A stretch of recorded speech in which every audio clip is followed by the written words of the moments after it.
This video contains spoilers from Steven Bomb 5, as it was mistakenly released early on Cartoon Network servers. So please, if you don't want to be spoiled, click off now. And if you've already watched this episode, please, when it gets released officially, watch it on TV. Watch it on Cartoon Network's website, support the show, buy merchandise, do something to support the show, to support the official release, please. Without further ado, let's get right into the video. Hey guys, Ostrich Vox here, and welcome to my review of Steven's Dream. The beginning of this wonderful arc that I'm going to call the Space Arc, or the Zoo Arc. This episode was packed with so much emotion, feelings, and revelations. Well, kinda. So the episode began with Steven waking up from a dream, crying in tears. Now, a lot of theorists, including me, was proven wrong, because we thought this would be a dream through Jasper, but we didn't even see the dream. Well, at least the one that the episode opened up with. We see a later dream, but a lot of people thought, mostly because me and other people pushed it, that the dream would be about Jasper and she would be at Pink Diamond's Palanquin. Maybe the dream was actually a flashback, whatever the case may be. But Greg's like, don't worry about it. Me and your mom both made mistakes, but at the end of the day, she was a really great person. And that's all that matters, Steven. And then he has to dream again. But this time he's looking around, trying to figure out what's going on. And then he sees Pink Diamond's Palanquin, covered in moss. It's all old and ruined, and then he wakes up and he's like, I've recognized this before. So he breaks out Buddy's book, and everyone who called the episode filler, kiss my booty. I said it once, I said it again. All these episodes are important in the grand scheme of things, and we saw all those things in Buddy's book was to reintroduce them into the story because they're all going to come into play at some point.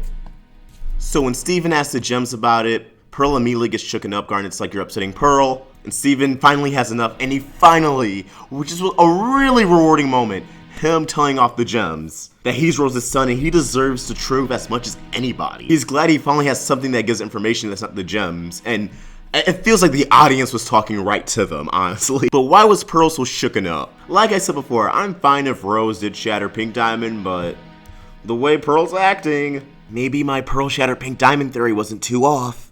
But like I said, I'm fine if Rose shattered her. I would prefer that. It doesn't switch up the narrative, and it isn't too convoluted if Rose was the one who shattered Pink Diamond, so whatever.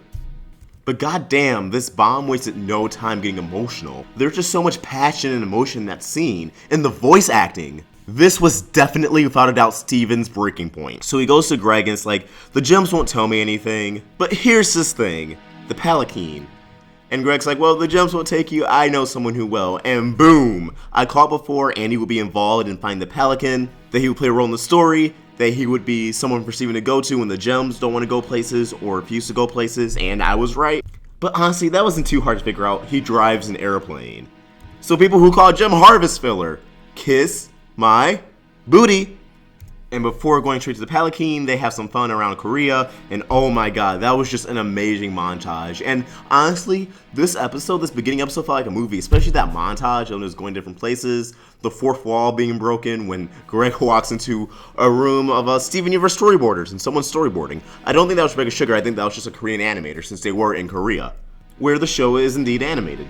After all that lollygagging around, Steven and Greg finally come to the Palanquin. But it's blue. And now, okay, I wasn't completely expecting what happened next, but Blue Diamond and Blue Pearl are at Pink Diamond's Palanquin. I lost my shit. I was screaming, I was yelling, I couldn't breathe.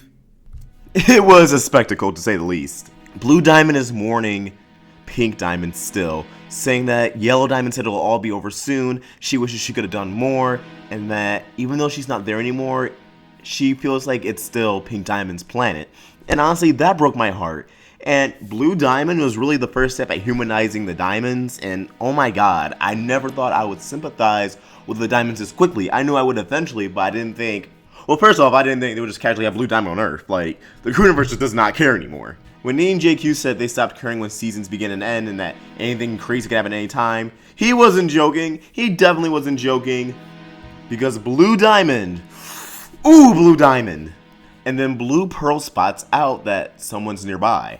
And honestly, I didn't expect Blue Pearl to sound like that. I thought she would sound kind of like our Pearl, like how Yellow Pearl does, but no.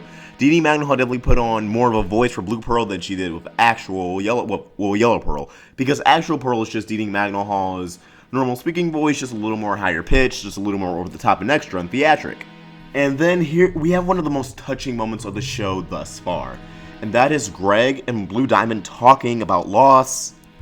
And the most heartbreaking thing here is the reason why Blue Diamond is mourning is the same reason that Greg is mourning. Rose. Greg is mourning the loss of Rose still, but Blue Diamond is mourning the loss of Pink Diamond, who was shattered by Rose.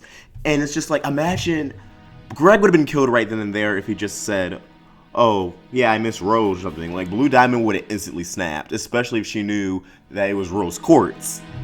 But no, instead we have a really nice bonding moment. Blue Diamond's really humanized here. And oh my god, the music added so much to the tension, just like the Diamond theme, the little note that hits when Blue Diamond turns around for the first time. It was all just amazing. So what is Blue Diamond's solution? What is her final tribute to the Earth? Because remember, the Diamonds still think the cluster's in the Earth, that it's gonna go off, but they don't realize that it's bubbled. So this is her last time on Earth, at least that's what she thinks or what she believes. So she takes Greg as a trophy, as one last way to honor Pink Diamond's memory, and she goes off into her ship, and I didn't expect another hand ship. Well, this one's a full-out arm ship, and it was blue.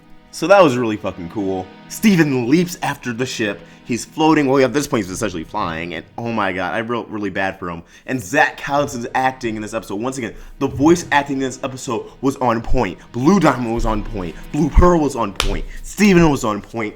Greg was on point. There were no bad acting moments or, like corny, cheesy moments in this episode. It was all this tension. And Garnet, oh my god, so earlier in the episode when Garnet was like, I'm scared to see her or to be near her, I thought she was representing Pink Diamond. I thought for some reason when Pink Diamond got shattered, her physical form wasn't like completely destroyed, maybe her corpse was just like rotting still in the Pelican, but no, she was referring to Blue Diamond. She comes, she saves Steven, and she foresaw that if she came with them, that Blue Diamond would have saw her, recognized her, would have found all the crystal gems, and it would have been game over for them. Damn, damn, damn. So Garnet declares, we're going to get Greg back, we're going to go into space, kicking off the zoo arc, and oh my god. I was definitely wrong about like the rubies being the center focus going into space and everything, but that's all we really had at the time, little information. So I was glad that, especially at most of this bomb, some of my predictions still stay correct. That was really rewarding in my own right. But to focus on the episode, this was just an amazing beginning. Like I said, it felt like a movie. And Greg and Blue Diamond, that was seriously just like one of the best moments from this entire the show so far. Greg, just your ordinary everyday human.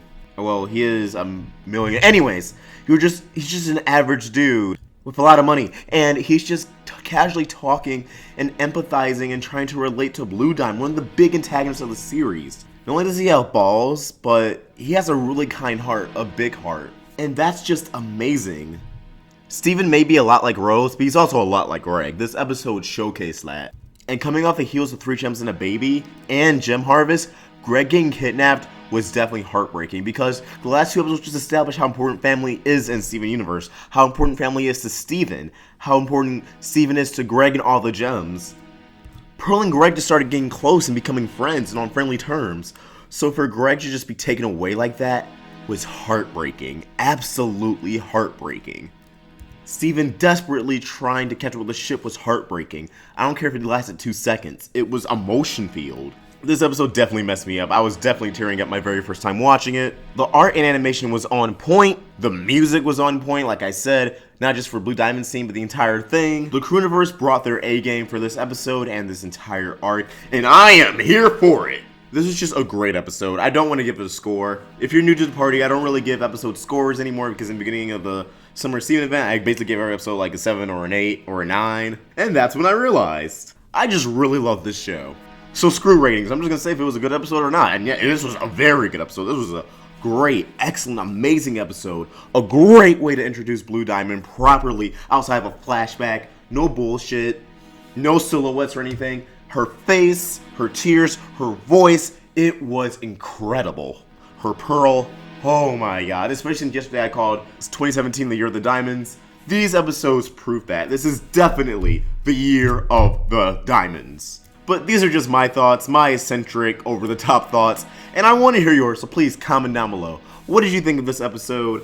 What did you think of this bomb? Are you excited that we actually do have a space arc? Comment down below, let me know. And as always, if you enjoyed this video, please throw me a like and subscribe. It really helps me out. Stalk me on social media, support us on Patreon, and Ostrich Vox, signing out.